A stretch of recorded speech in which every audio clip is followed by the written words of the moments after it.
আমার আল্লাহ ডাক দেয় কই গোলাম আমি আল্লাহ তোরে তো আপন, আমি আল্লাহর মতো আপন কাউকে খুঁজে পাবা না। ও বান্দা তুই রমজানে সাহারি খাইছো, ভালো খাবারটা তুমি আয়োজন করতে পারো নাই, এরপরও আমি আল্লাহর মুহাব্বতে রোজা রাখছো। ও বান্দা ইফতার তুমি ভালো কিছু দিয়া খাইতে পারো নাই, এরপরও রোজা ভাঙো নাই, আমি আল্লাহর মুহাব্বতে রোজা রাখছো।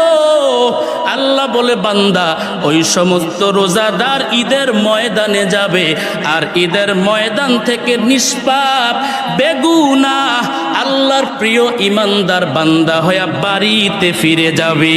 আল্লাহু আকবার। আয় বেরাদার দূরে বাসা জিয়ারে বদ, ইয়ারে বদ বদ তোর বুয়াদাজ মারে বদ।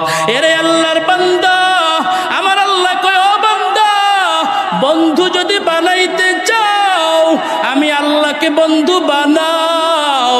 বান্দা কখনো তোমার সাথে প্রতারণা করা হবে না, ও বান্দা কখনো তোমাকে ধোঁকা দেওয়া হবে না, ও বান্দা, কারণ তুমি আমি আল্লাহর বান্দা আর কারো বান্দা না। এজন্য আমি আমার বান্দার সাথে দুনিয়ার সবাই বন্ধু বন্ধুর সাথে প্রতারণা করে, স্বামী স্ত্রীর সাথে প্রতারণা করে, স্ত্রী স্বামীর সাথে প্রতারণা করে, সন্তান মায়ের সাথে প্রতারণা করে, মা সন্তানের সাথে এক সময় প্রতারণা করে।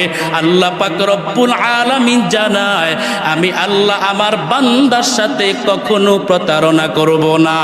আল্লাহু আকবার। ও মুসলমান যুবক, ও রোজাদার ভাই, এজন্য রমজান শেষ হয়ে যাইতেছে, কথা ঠিক কিনা?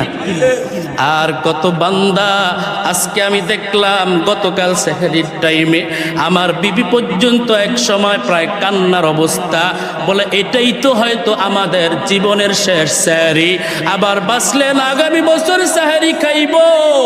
এমনকি পর্যন্ত আপনারা পর্যন্ত অনেকে সেহরি খাইতে গিয়া নিজের মনের মধ্যে একটা কেমন জানি ধাক্কা লাগলো, ধাক্কা।